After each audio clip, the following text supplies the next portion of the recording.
Okay, well, welcome everybody. Appreciate you all joining us. As I mentioned earlier, my name's Craig Klein. I'm the founder and CEO of Sales Nexus, and my background's really in sales. So here I am conducting a workshop on email marketing, and I can tell you truthfully that this is all knowledge that I've gained the hard way, learning by doing. So what I want to do is convey to you some of the methods that we've developed here that make it straightforward to develop email campaigns that really work and get results in terms of sales. So that'll be the focus today. Before we launch into that, just a quick summary. There were some questions that you answered when registering for the webinar, and I just wanted to share some of the data there. Based on your answers to those questions, about 50% of you are looking to warm up sales leads and connect those leads with salespeople, as opposed to pure email marketing models and things like that. So that's good. That's the typical type of workflow that we think Sales Nexus is great for. And certainly what we've used our technology in ourselves. 75% of you are emailing once per month or less often. So that means most of you are not real high-end, high sophistication email marketers today. So hopefully you'll find a lot of today's presentation very helpful. 64% of you already have a CRM. Hopefully a lot of you, that's Sales Nexus, but I'm sure there's others in the mix as well. And about 47% of you have an email marketing solution in place. So that's a little bit about you, who's joining the webinar today. A little bit about Sales Nexus and what we do. Sales Nexus is a sales CRM. It was built by salespeople for salespeople. That includes unlimited email marketing that's easy enough for a salesperson to use and powerful enough for marketing pros. And that's all built into the same interface. There's no moving information back and forth. All your workflows that may flow from sales to marketing and marketing back to sales and so on, they can all be integrated and seamless, and life's a lot easier that way. We also believe that Sales Nexus offers the best support in the business. So if you're the type of organization that needs some help leveraging technology, then Sales Nexus can help you with that. And then finally, relatively new development. Late last year, we introduced our partnership with LeadFerret.com. So now, as a Sales Nexus subscriber, you have access to business contacts via LeadFerret.com. That means you could go in and search by title or SIC code or zip code and download a list of prospective customers, including their email address, via LeadFerret.com at no charge if you're a Sales Nexus customer. Okay, so that's what we're about. Also, wanted to be sure and point out that we do have an ebook available for those of you who are really just getting started with email marketing. This ebook that was published earlier this year, might be useful to you.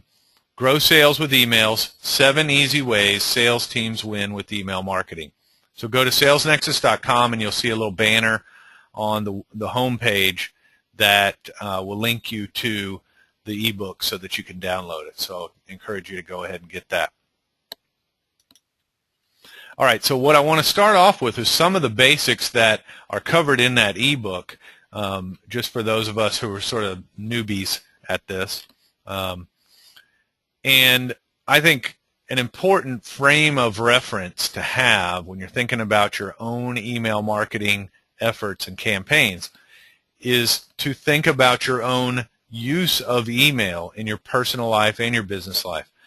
Why do you read email? Right? If you think about it in those terms, you're going to be a lot better at sending emails to your customers and prospects that they will want to read. You read email to stay up to date and informed. That might be from colleagues, customers, friends, family, etc. You want to learn about new opportunities. And of course, you want to stay in touch with friends and colleagues. In other words, you want to stay informed and stay up to date. You're looking for useful and interesting and entertaining information from people you know primarily. And we'll touch on that again in a minute. So you're not a spammer if you're informing your customers about things they care about. So depending on the business you're in, you can leverage that fact. A lot of people are a little squeamish about email marketing, do not want to be perceived as a spammer, and obviously that's important. But for the most part, you're in business because you're an expert at what you do. Your customers want to know what you know. So don't be afraid to share it with them. The other principle, of course, is give to get. You want to send people information that will be valuable to them. Email marketing does not work if you're pitching your products. Don't pitch your product or service. Don't send emails that say, we have the best product since sliced bread and we're selling it for 15% off this week only. That will end up getting you deleted quicker than anything. Don't tell them why your company is better than the competition. Again, it's just self-serving, and that's the way it comes off. Don't offer discounts. Same thing. It's for those of you who are new to email marketing, it may seem as though I've just taken all of your tools off the table, but don't worry, we're going to get into exactly how to send compelling emails that don't do any of these things. The reason we don't want to do these things is because, again, thinking about your own use of email, you get this kind of stuff all day, every day. It's annoying. It's a pain in the neck. Don't do that to your customers. Also, you always want to remember that the subject line is really more important than anything else.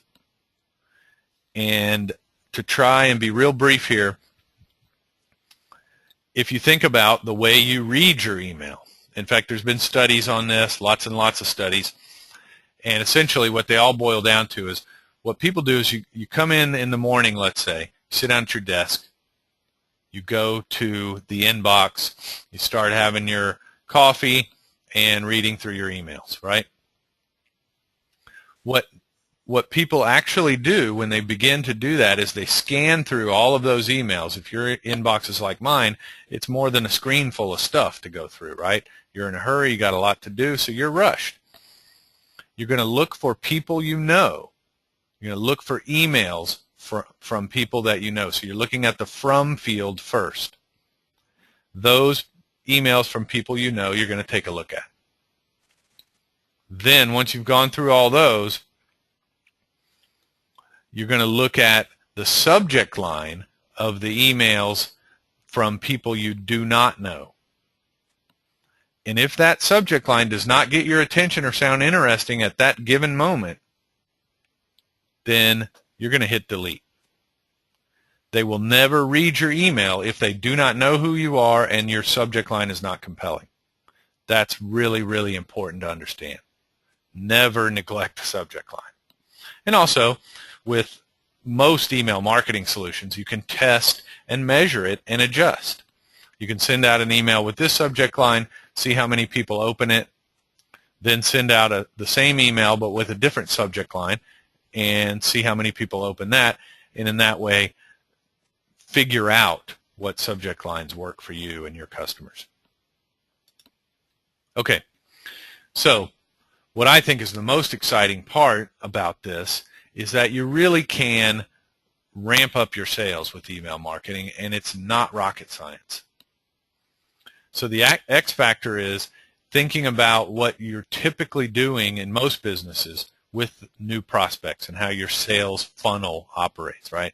You get new prospects, they go from being leads to possible leads to qualified opportunities, and some of them become clients, right? And at each stage there, more and more of them fall out of the funnel. So what happens to the rest of them? What happens to the ones that don't become clients? Unfortunately, in most businesses, they literally get discarded. In a lot of business, really most businesses, companies are not even databasing those leads. The salespeople are out there doing what they do, collecting business cards at networking events or trade shows, placing follow-up calls, sending out proposals, doing presentations, blah, blah, blah. And the customers that stop responding or say no or whatever, that business card gets filed away, and that's the last you ever see of it, right? Well, that is a huge mistake. You're throwing away those leads. If you're only closing 20% of all of your leads, which is typical and really in a lot of businesses doing quite good, then you're throwing away 80% of them. You're spending all this money, time, and effort to prospect, to build up your funnel, right? And 80% of that effort ends up being quote unquote wasted. The follow-ups slip through the cracks. Some of us, a lot of us, are not that great at that part of it. You can increase sales by 10% with a very simple change in your sales process. So let me show you how this works in terms of numbers. 100 leads each month. If your close rate is 20%, that means you're getting 20 orders, right? That means 80 don't close. So in 6 months, if all you do is collect those dead leads, those discarded leads, after 6 months, you've got 480 of them. So now send out an email once a month to those 480 and generate 4 additional orders each month that you're otherwise never going to see. It really is that easy. And we're going to talk today, of course, about how to make that happen. Okay, so now let's get into the nitty-gritty here. The first thing that we need to think about, and for the most part today, I'm going to talk about email marketing from the standpoint of sending emails to prospects and quote-unquote suspects, some people would call them, people that generally might be interested in your product but may not know who you are today. But you may have different needs. You need to know when you're creating campaigns who you're going to be addressing.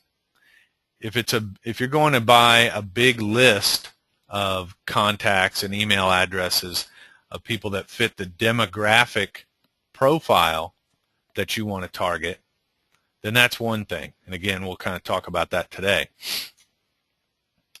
But there's a difference between that and people who actually want or need a product like yours, right?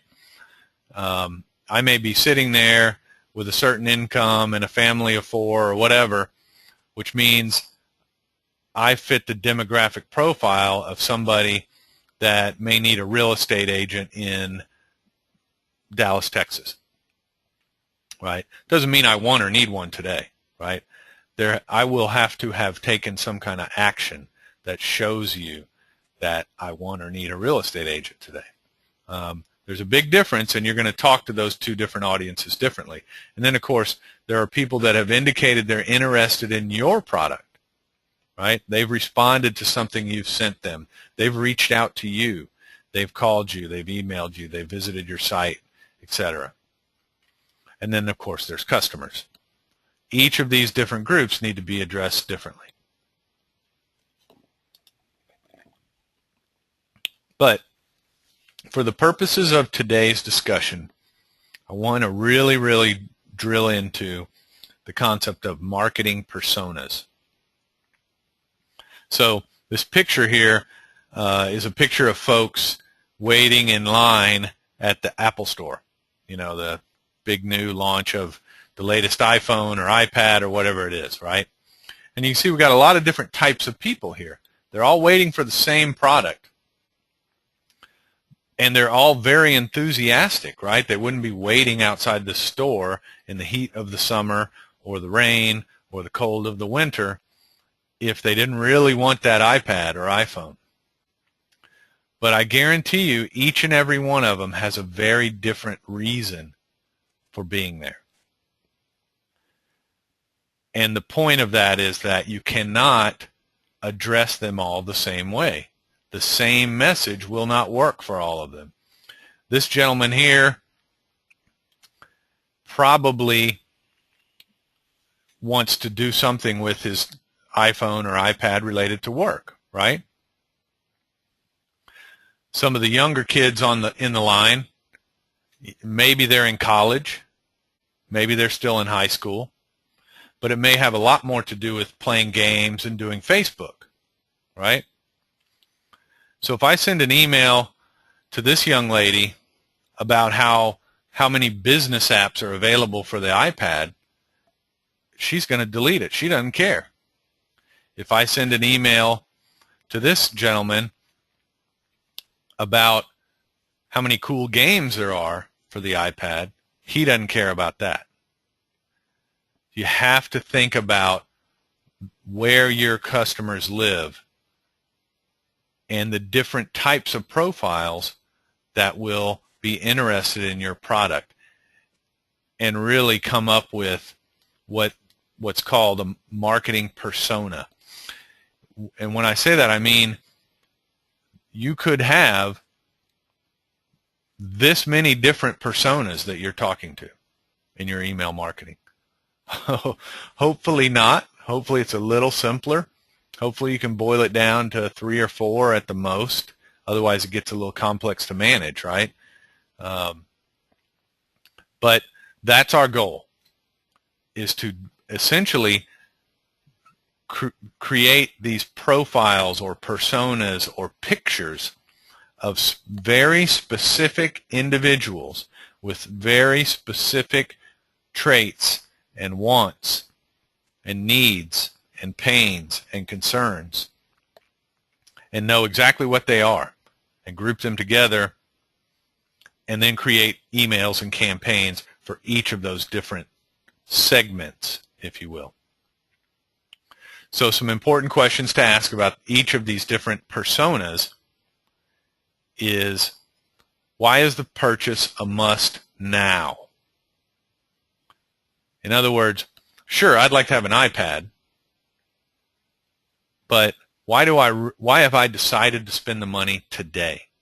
Or why did I decide I need to be one of the first ones to have it and not only spend the money but wait in line to get one? What made me want to do that? There's something very strong that must have done that. Those things are not cheap, and waiting in line outside of the store is not my favorite thing to do. How do I justify the purchase? So now I've decided I want it, but because we're all rational people and we have budgets and things like that, we're going to go through a mental exercise of justifying the purchase. In our personal lives, if it's a business purchase, then it's a more of a budgetary justification that might involve approval at different levels and things like that. What are the rationales that I'm going to use to explain the need for spending that money?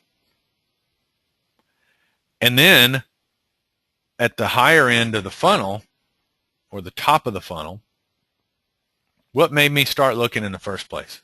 Why do I even care about tablets? These are all important questions to answer for each one of the personas that you identify. So an example of what I'm talking about might be if, let's stick with real estate as an example. If I'm a single mom, I have a certain set of traits, fears, desires, concerns, wants, etc., right? I'm likely to be very sort of budget conscious. Obviously, the safety and security of my children is important. I may be looking for sort of a transitional home, not necessarily the place I want to spend the rest of my life in, but something that fits for me and my kids right now. I may even have a preference for the type of real estate agent that I work with based on gender, right? If I'm a family of four, a nuclear family, a husband and a wife and 2 kids, then that's not altogether true. I may, first of all, have more money to spend on the home. I may be looking for more of a permanent decision. I may be looking in different neighborhoods. Things like schools and things like that may or may not be important to me. And then, of course, if I'm retired, it's a whole different set of things, right? Am I near the golf course? I'm not really concerned about the schools. I'm concerned about crime in the area and things like that. So it's different, and those are all different personas. There are the demographics of each of those personas, like I've kind of mentioned, their gender, their assets, income, location, age, education. Obviously, these are all going to be generalizations, but you have to try and choose the target. The more specifically and clearly you paint that picture, the better you're going to do with your email marketing, because now you know who you're talking to. And it may involve a little bit of market research. You might want to do some surveying. You might want to do some. You might want to purchase some research data that gives you some insights. But then the next big piece is what I call the pain. Those of you who come from the sales world, that's probably a familiar term, but I want to be sure we get real clear about defining it. In the sales world, the pain is the reason that people buy. There's a lot of study, a lot of research out there that says that people buy ultimately for emotional reasons. They come up with rational justifications for their purchases, but in the end, it's based on emotions. And that's where the pain comes in. What is the discomfort in their life that's making them want to part with their money? Even in a business situation, it ultimately comes down to personal pain. So that's an important concept as well. There is, of course, technical pain. What are the functional needs that I have? If again, in the real estate example, I have a son and a daughter and only 2 bedrooms in the house. So I need a bedroom for myself and my wife, and my son and my daughter need separate bedrooms because, they're getting to that age, right? So that's a technical need, technical pain. In the business world, it might be things like, we're growing our staff. We're hiring salespeople. We're hiring customer service reps. We're growing into a new region, etc. Our revenue is off, or we're trying to grow our revenue. Our expenses are too high. We're trying to reduce expenses. We're trying to increase profit. Those are all important considerations in business that drive purchases and decisions, right? But in the end, they all come down to some personal motivation. Especially if you're selling a non-essential product or service. So if you're selling automation solutions, for instance, a lot of technology fits in this category. A lot of business services fit into this category. It's not something that what you offer may be something that most of your customers could live without, right? So in the end, Those are the situations where you really need to focus in and understand what their pains are. How will this purchase affect their family or their future or their career? How will it help them achieve their dreams? How will it help them alleviate their fears? In other words,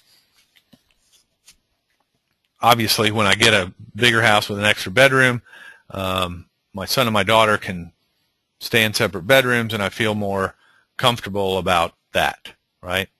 That's pretty simple.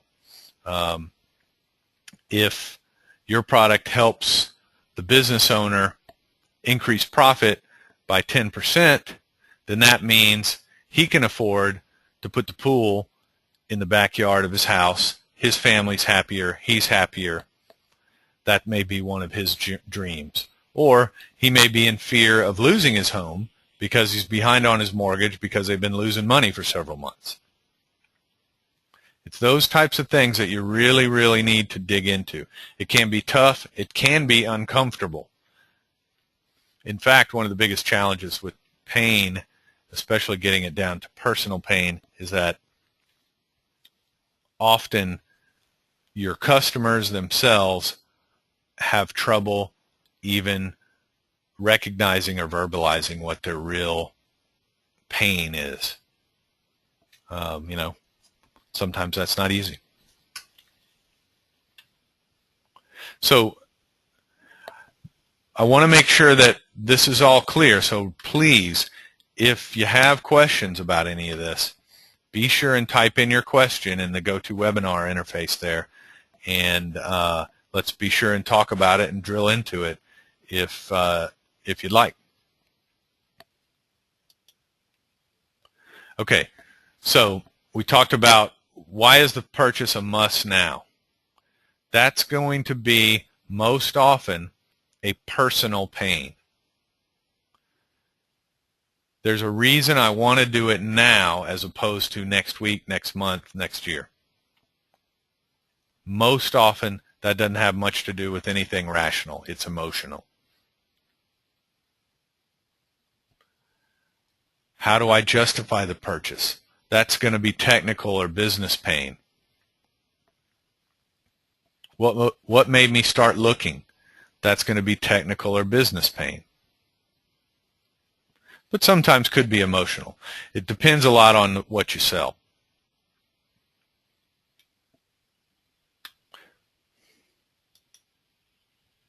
Okay, so just here's a few examples. So the technical pain is my notebook just crashed. The personal pain associated with that is I can't finish the report that's due tomorrow and I may not get my raise, right? Or technical pain might be my 1995 Toyota needs $2,500 in repairs. The personal pain is I've been late to work 3 times this month. I'm a little worried about getting fired or written up or some consequence associated with being late to work. And that affects my career.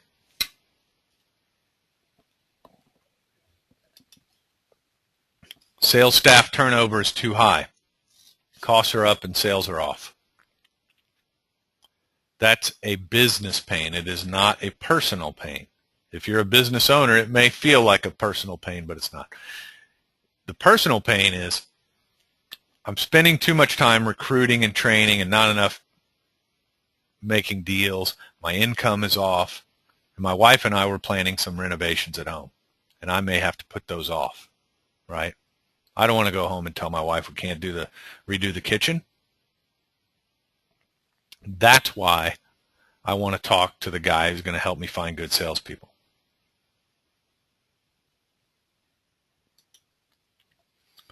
Business pain, we're introducing our service to a new market. That's pain is the word I'm using. Of course, opportunity might be applicable in a lot of situations. We're introducing our service to a new market. Personal pain is My bonus is tied to our penetration of this market, and I've got a kid starting college in the fall, right? So I'm a sales manager or a business development manager or a territory manager or product manager, and I've been asked to introduce the service in this new market. And if we penetrate the market up to some goal or something like that the corporation has set, then I get a bonus, and I need that money to pay for college for my kid.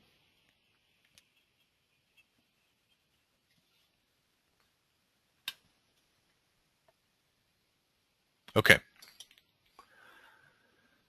So then what we want to do is we want to take each of these personas and make a list of technical pains, because there may be more than one of each of these things for every single persona that you have.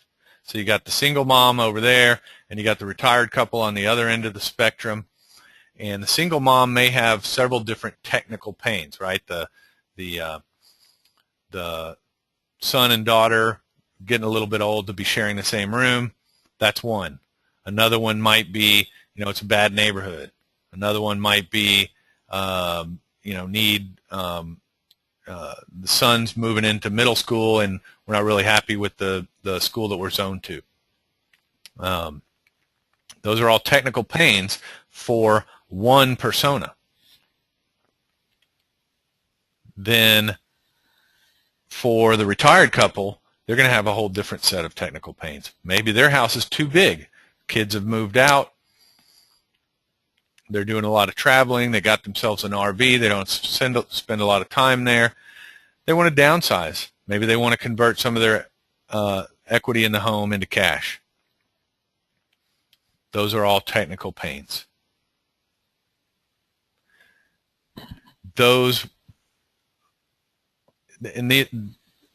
I've kind of correlated technical pain with subject lines. It's not the only way to do it, but just in the interest of trying to keep this as formulaic as possible to help you get started, that's a pretty good way to start. So I could write an email that says, need to convert equity in your home into cash, ? That's the subject line, right? And retired couples that are looking to do that are going to open that email, right? So that's what we're talking about here. The other example I have here, there's an app for everything. Do you have one? So if I'm a software development company that makes it easy to create iPhone apps for any kind of business, and I want to send emails to CEOs that want to have an app but don't, then that might be a good subject line.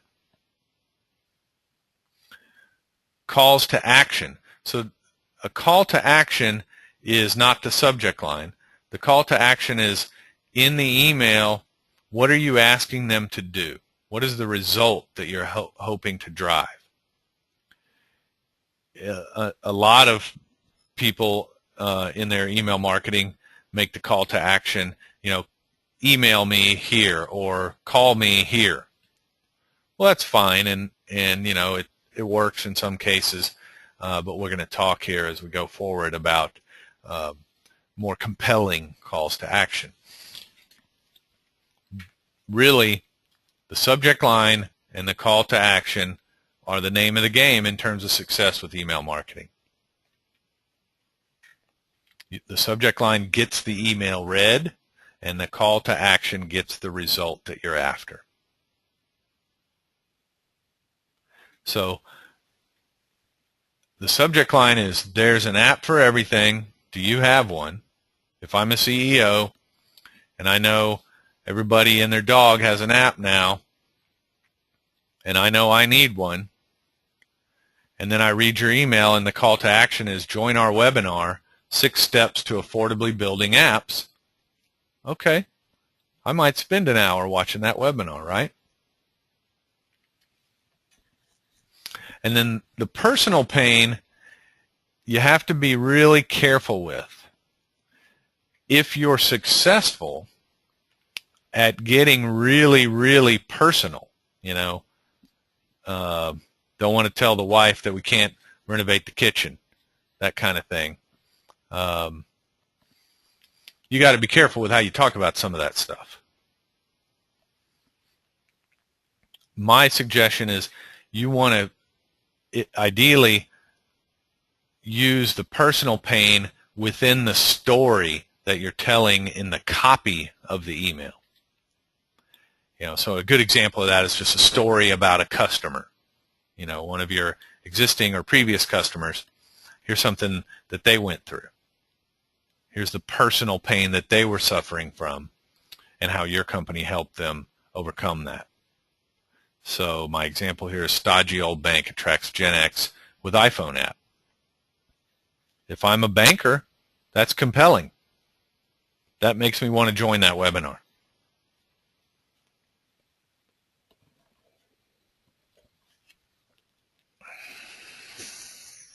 Okay.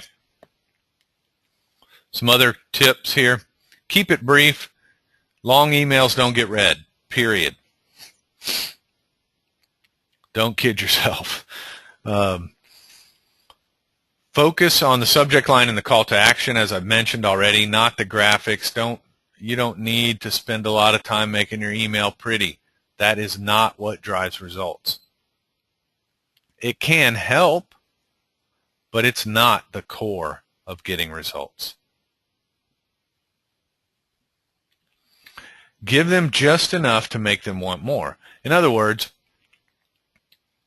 if in the previous slide we're talking about having a webinar to talk about easy ways to affordably build apps, right? Well, I could write an email that explains all of that within the email. But like we talked about, number one, it's not going to get read. It's too long. Number two, once I've read it, why do I need to talk to you? Our objective, of course, is to engage these people with your sales team.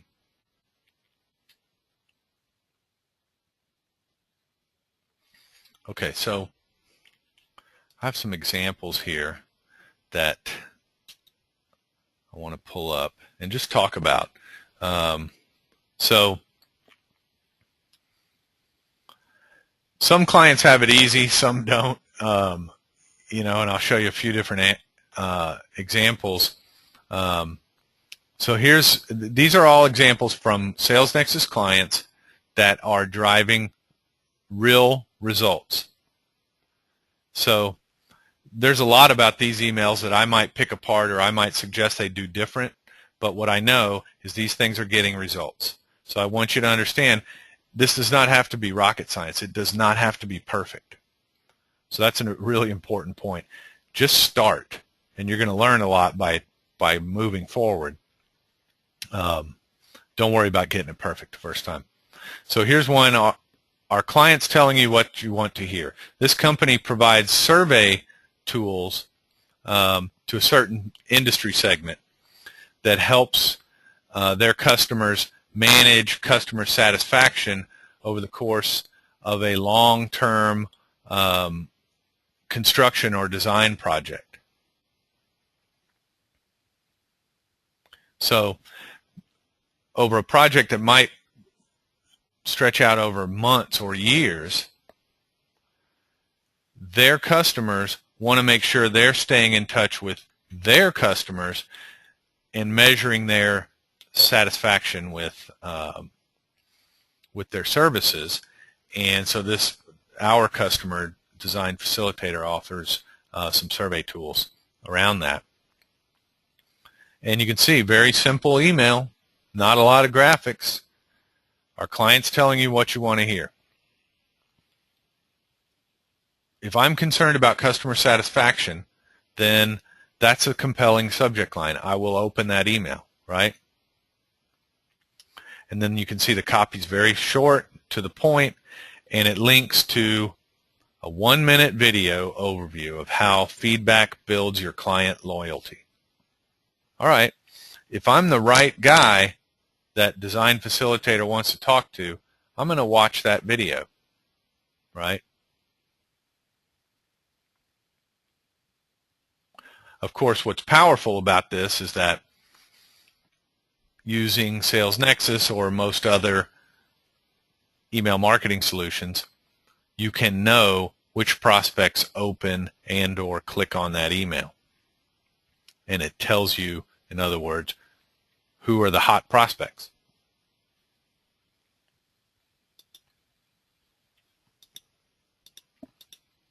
Okay, here's another one. So Catch the Moment is a client of ours that kind of has it easy because they're in the business of creating photos and videos and things. So they have all this content, which is really great stuff to have to create email marketing campaigns around. And what they do is they'll, when they're at a given event, they might have a booth at an event where if you're one of the attendees of the event, you can come by and stand in front of a green screen, and they'll take a picture of you, and then they'll put it in a photo with one of the New York Yankees or something like that. And in the end, the photo looks like you're standing there with Derek Jeter or something. So it's pretty neat technology. It's a lot of fun, and so it's great content for them to share with all of their customers.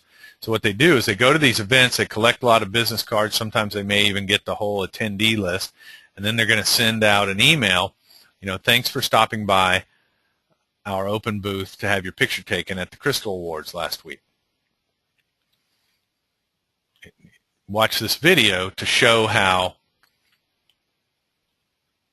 this kind of booth, this kind of picture activation, they call it, at an event can increase the event results. So their subject line, again, it's kind of easy, photos from the Crystal Awards. If I was there, then I probably want to see the photos. They're going to get a lot of opens. But the people that watch the video, that tells you a lot. If you read right here, if your company holds events like this, I have an example you can share with your event planner coordinator so they can see how this fits into a corporate event. So if somebody watches that video, it's telling you they're holding events, they're event planners or coordinators. Boom, I want a salesperson to call that person. Another quick point, not a lot of design stuff going on here. Short to the point copy, and they embedded a YouTube video. Pretty simple.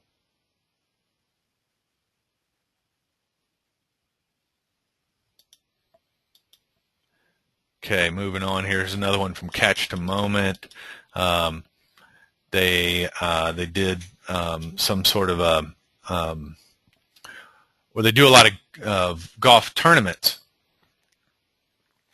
So your corporation holds a golf tournament, and you might have Catch the Moment out there in a booth to take pictures and put all your customers next to Jack Nicklaus in a photo or something like that, right? So same kind of thing. They send out an email to this list that they've built up of people within companies that hold golf tournaments. And, they reference the Masters. So right after the Masters tournament, the subject is Masters golf photos get results. So, if I'm a golf fan, I just watched the Masters over the weekend, I'm going to open that email. And then again, they're driving you, the call to action is to watch the video. Here's a couple examples from our world. So some of you are already familiar with our partnership with Lead Ferret. We use Lead Ferret ourselves, so we'll go in there and we'll look for sales managers, CEOs, marketing directors, and download them into our system and then send them this email. How do you know who's ready to buy? If somebody opens that email, that tells me they're in the right job role, right? And then it asks them to watch our video about how our email marketing automation works. So if they watch that video, I want to talk to that guy, right? And then 7 hidden costs of online CRM. Same thing. If you get this email and based on that subject line, open that email, I know that either you have a CRM and you're frustrated with the costs, or you're struggling with some of the technical challenges, or you're in the process of looking for a CRM. So I want to talk to you. Okay. So let's go back to the slides here. So those are all individual emails that can be powerful and drive sales by themselves individually. But where you're really going to take things to an entirely different level, really brand yourself with your audience, really establish your company and yourself as a go-to resource in the industry, and ultimately engage a lot more customers, is by creating campaigns, not individual blasts. So this is really the secret sauce here. Obviously, you got to understand the concept of personas, and you need to understand the concept of pain and writing subject lines and calls to actions. But if you can create a campaign that does what we're going to talk about now, you will see results. It's almost a guarantee. So what we're talking about here is we create a broad campaign with a series of emails targeting your various personas. Now, I'm making some assumptions here. Based on our experience, most companies that are first jumping into email marketing don't have a super organized list going into it. In fact, a lot of times part of the purpose of the email campaign is to sort of rejigger the email list, know who's still there and who's a valid prospect and who's not, right? So we're trying to clean up our list in a way. So we want a broad campaign. So it might be a series of 3 or 4 emails, and your subject line and topic for each one is going to be targeting a different persona. So it might be email 1 is, need to upgrade, need an extra bedroom because the kids are getting too old. And then the second email might be ready to downsize, kids of, empty nest syndrome. Within those emails, we want the calls to action to be non-committal. In other words, do not ask for their business. Don't say, let me find you a home. Click here for me to have me show you around the neighborhood or show you listings, blah, blah, blah.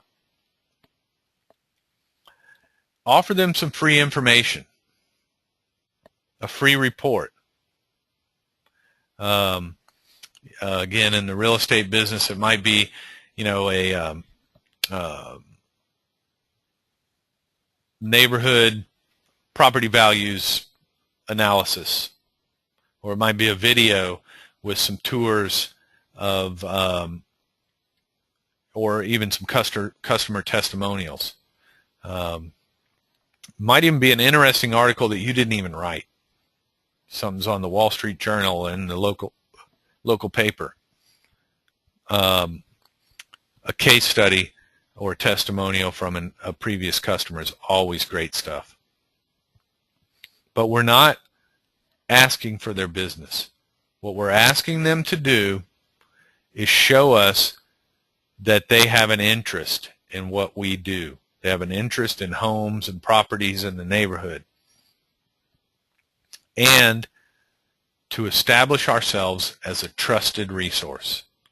Because one of our goals here is to make them want to read the next email we send them, right?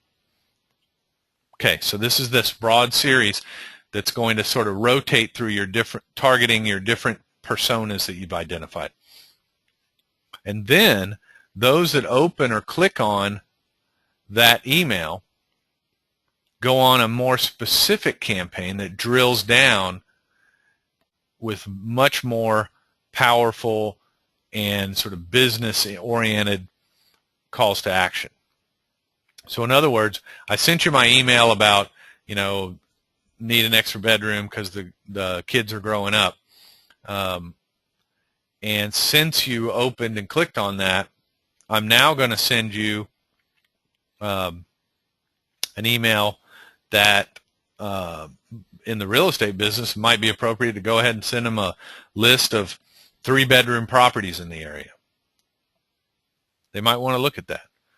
If you clicked on the email that talks about cashing out equity out of your home or empty nest syndrome, then it would be the opposite, right? It might be a list of smaller home listings in the area.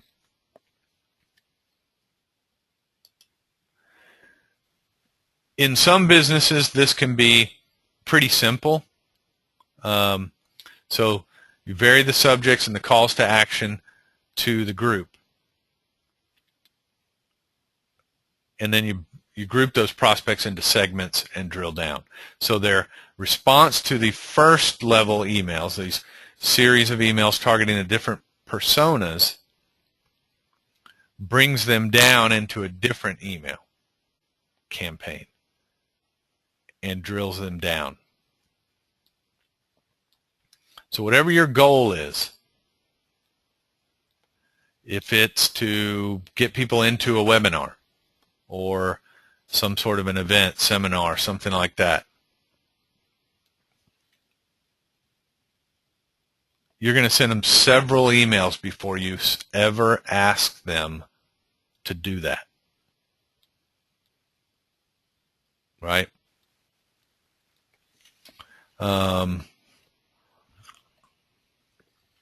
For a lot of, like I said before, for a lot of businesses, I may have 4 different personas that I'm going to target with different subject lines and different general content. But then once they click on one of those, the subsequent emails that I want to send to them are going to be basically the same regardless of which one they opened up. That may not be the case for you. You may need a different sub-campaign for every single persona. That's going to depend on the business you're in and who you're targeting. But the idea with these sub-campaigns is if they open or click on that first email, then we want to send them another email that really magnifies and focuses on whatever that pain was that they responded to here. And then ask them to do in another email. So there's at least 2 emails coming after the first one.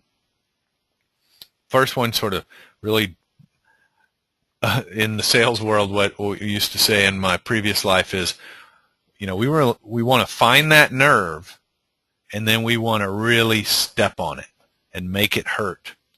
Make them feel it, and then offer them the solution. So again, depends on your business and who you're targeting as to how complex all this has to be.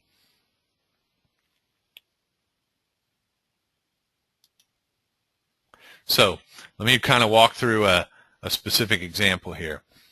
And I've kind of tried to genericize it to protect the innocent. But a customer of ours has a sales management coaching program that they offer. And they charge quite a lot for it, so they don't need a whole lot of folks to sign up for it. In fact, they don't want a whole lot of folks to sign up for it. The coaching program itself is really kind of a monkey's claw, if you will, for them anyway. If you sign up for the coaching program, they're going to then try to sell you their sales training for all your salespeople, right? So their objective, in order to fill up their sales management coaching program, with, I think it's around 5 people is all they were looking for in this coaching program, because it's really hands-on intensive, was to get 30 CEOs to attend a breakfast to learn about the program. Okay, so what they did is they created this broad campaign. First email said, subject line was, sales managers typically leave after 4 years. And then within the email, the call to action was, read our articles, 5 reasons sales managers move on. Okay, if I'm a CEO and I have a sales manager, I'm going to open that email based on that subject, first of all. And if I'm concerned that my sales manager may be looking for the doors, then I'm going to read that article. And then the second email is, top producers don't make good sales managers. And within the email, the call to action is, read this article, 3 ways top producers self-destruct as sales managers. Any of you that have managed salespeople or hired sales managers know what a truism that is and how painful it can be. So these are really well done emails, great subject lines, great calls to action. Again, this is the high-level broad campaign. So these 2 emails and then a couple other subsequent ones go out to everybody on their list. Then the folks that open or click on one of those emails get this email. Subject line, do you have the right sales manager? And then within it, it asks you to watch a video by Chet Holmes, who, for those of you who don't know, is kind of a sales guru type, titled Key Traits of Great Sales Managers. So I've already responded to sort of sales manager, keeping my sales manager around, or why sales managers that started off as top producers don't work out. I've already responded to that. Now I'm getting an email about Chet Holmes, and if I watch that video, you know at this point I'm concerned about my sales manager, right? Then the second email that goes out is, great sales teams start with great leadership. And then within the email, personal invitation to our breakfast meeting. So the reason I'm using this campaign as an example is that it really drove stellar results for them. And when I say that, let me clarify. The biggest problem that this customer had is they didn't have a very big list. And for, just like in direct mail, email marketing is all about numbers. If you got a big list, then, if you get ultimately 1% or so that actually follow through and take the action that you're after, then, that might be great. But if you have a small list, it might be tough to get those 30 people in the breakfast meeting. In fact, this customer, I think if I remember correctly, they had somewhere between 1,000 and 2,000 people on their list, and it was pretty old, and they weren't sure about whether all those people are even there anymore, and so on. So there's a lot of concerns. They were over capacity on the breakfast meeting. In fact, they ended up having a second one.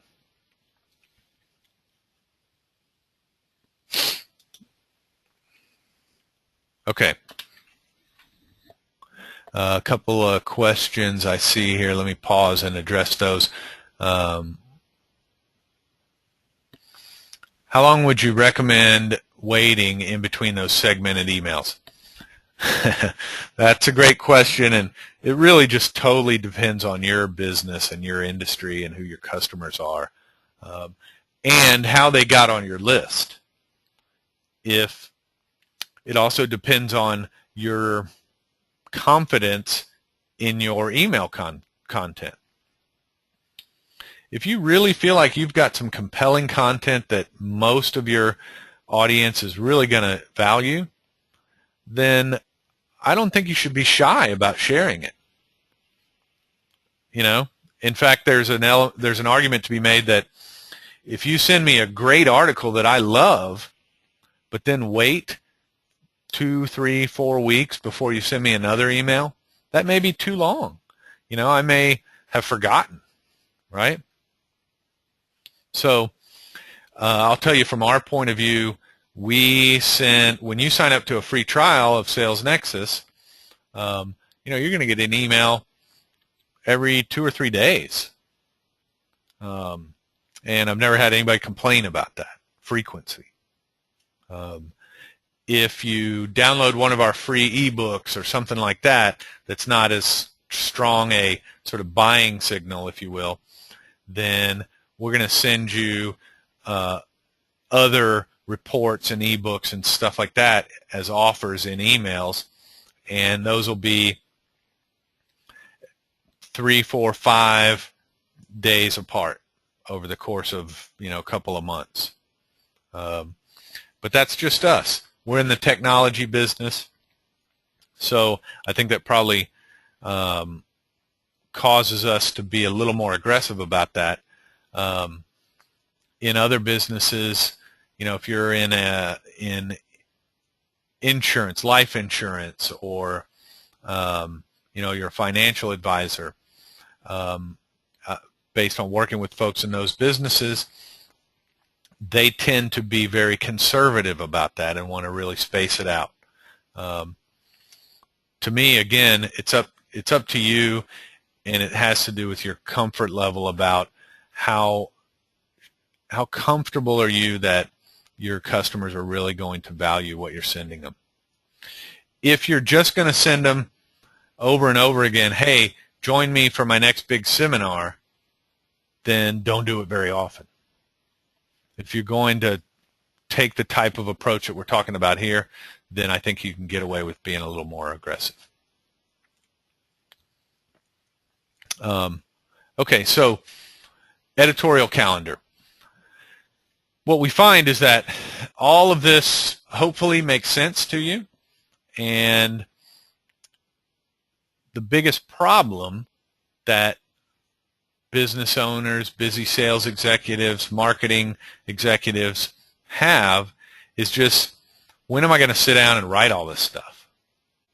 A lot of what I've talked about involves having some sort of a report or a white paper or something that is, linked to in your email. You got to sit down and write that, right? So I think it's really important. In fact, really one of the first things you should do after you go through this analysis of your personas and your pains, then sit down and put yourself an editorial calendar together. Figure out what the most important pains are. Which ones are most compelling and most common amongst your customers? And start writing about those pains. Don't worry about your writing skills. Again, like I said in the beginning, you're in the business you're in for a reason. You are an expert, whether you know it or not. Your customers certainly see you as such. So write like that. Write as if you were sitting in front of a customer telling them what they need to know about making a purchase in your niche. I had a customer a couple of years ago that told me he wrote a whole ebook by just when he was sitting in traffic on the commute on his way home. He said he never did it in the morning because in the morning he was kind of, just having his coffee and getting revved up. But by the end of the day, he'd seen a bunch of customers and just had all these ideas flowing through his head. And he would sit there driving home with a recorder and just talk. And then there's services nowadays where you can upload your audio file, and somebody in India will transcribe it into text overnight, and it'll be ready for you in the morning. That's not a bad way to go if you're very busy and don't like writing. And then put it on your schedule. Make time to do it. If you're going to sit down and write, if you're like me, I got to kind of step away from all the day-to-day stuff, lock the door, turn off the email inbox, and just sit down and write. I don't get that done if I don't put it on my calendar. It also doesn't have to be just writing. It could be an interview with a customer. That's a simple way to go. On video, it could be an audio interview, or it could be written, like a sort of an article interview. Whatever you find comfortable. Just keep it simple. Again, like I pointed out earlier, it does not have to be, you don't have to be Ernest Hemingway here. You have to speak with a voice that your customers will find authentic and compelling and credible. That's your voice. That's why you're in the business you're in. Just say it. Say it the way you know how to say it. That's the best way I could say it. So just keep it simple. Get started. Don't procrastinate based on your lack of experience with writing. That shouldn't be a barrier. And then the other thing is test and measure and adjust it. With Sales Nexus and with other tools, you send out an email with this subject and then send the same email with a different subject, and now you know something about what subject lines work. Then you vary the call to action and the copy, and now you know something about what calls to action work. And then make adjustments.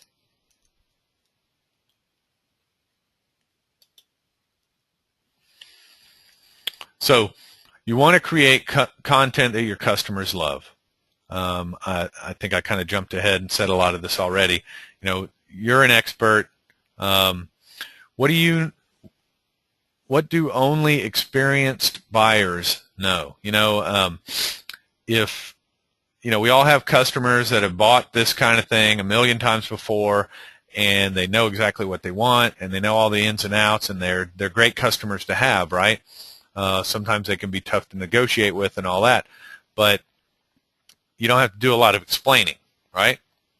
What do those guys know that your customers on the other end of the spectrum, this is their first time, that they don't know? Write those kind of things, So if you're a real estate agent and you're targeting first-time buyers, you might want to talk about the long-term investment value of owning a home. You might want to write articles about things like how home ownership is tied to, good grades in school for your kids and security and blah, blah, blah, blah, blah, right?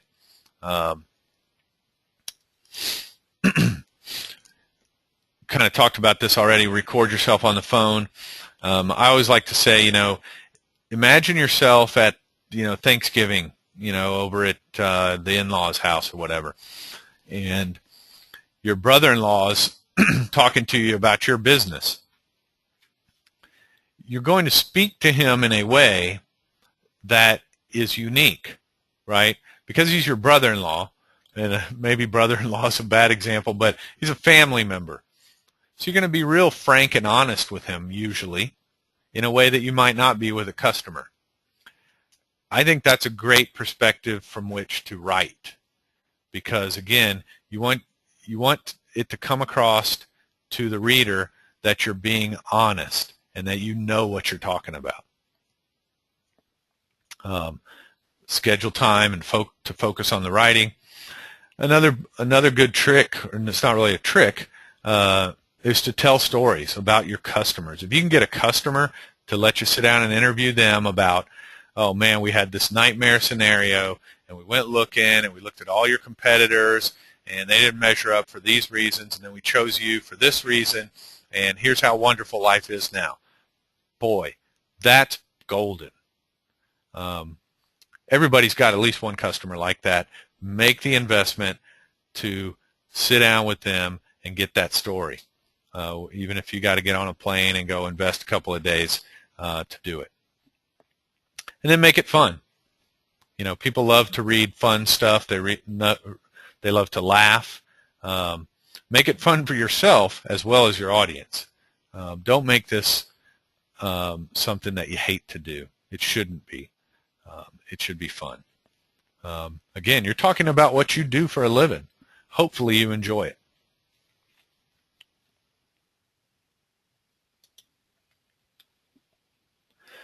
So I just want to hammer home one point real clearly.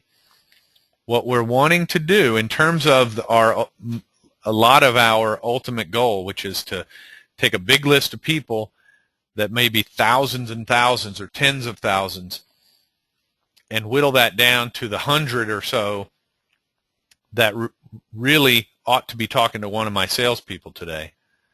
So that's all about the call to action. The calls to action that qualify leads. So if I'm a transportation company, click here to read 4 ways to reduce transportation costs is a call to action that tells me if you click on it, I want to talk to you, right? If you're an insurance company, download our report, Most Common Shipping and Receiving Injuries and Accidents. If you click on that, I know that you do a lot of shipping and receiving and you're concerned about injuries and accidents. I want to talk to you if I'm in the insurance business, right? Let's see, Candy typed in a question here. Would video be appropriate here as well? I think referencing the earlier side. Absolutely. If you've got videos of customers or of yourself or maybe your operation, your production facility, or you out in the field installing your product or providing the service you provide, you betcha. That's great stuff. In fact, we have a customer, I'll tell a quick little aside. We have a customer that's in the business of providing parts and things for repairing manholes. And that's what they did, is they created some really simple videos, kind of like how-to videos, and created emails that link to those videos, and it's really working for them.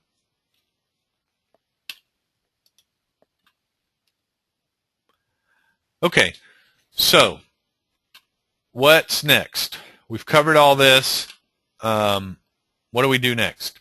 Well, we've introduced a package where we can help you get this process underway for your business. We call it our Email and Content Marketing Jumpstart. And in that, what we're going to do is we're going to first consult with you, talk about your business, talk about your customers, have some discussions about personas and pains, spend a couple hours brainstorming on those things with you, and then we're going to help you write 3 to 6 emails and 1 article or report, one content piece that you can use to link to in your emails. So we'll write all of this for you, and of course, you give us your feedback on it. We'll make adjustments and get it right for you. The cost of this project is $29.95. So after spending $29.95, you've got a campaign in SalesNexus or in files that you can go put in whatever system you want to use. That's 3 to 6 emails and 1 report, essentially a PDF file that you can link to in your emails. For those of you who have attended the webinar today, we're offering that package for $2,500, so $495 off through the end of next week. So as I mentioned in the beginning, you'll be getting some follow-up emails from us here tomorrow within about a day. And so if you're interested in taking advantage of that, just reply to that and say you want to learn more about the Email and Content Marketing Jumpstart, and we'll get in touch with you and start talking about it. Also, if you're not already using SalesNexus, if you're not familiar with SalesNexus specifically, be sure and go to salesnexus.com. You'll see a live demo button. You can watch a video that'll show you exactly how SalesNexus automates all of these types of processes. And you can also start a free trial of SalesNexus and try it out yourself.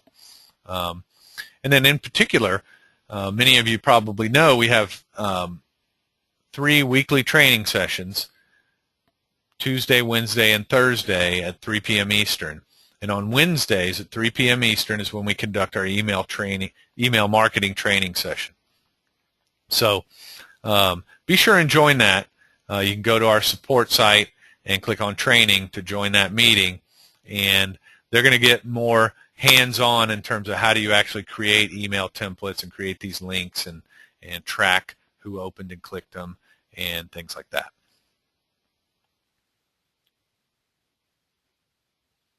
Okay, well, I sure appreciate everybody's time, and I hope that this was helpful for you.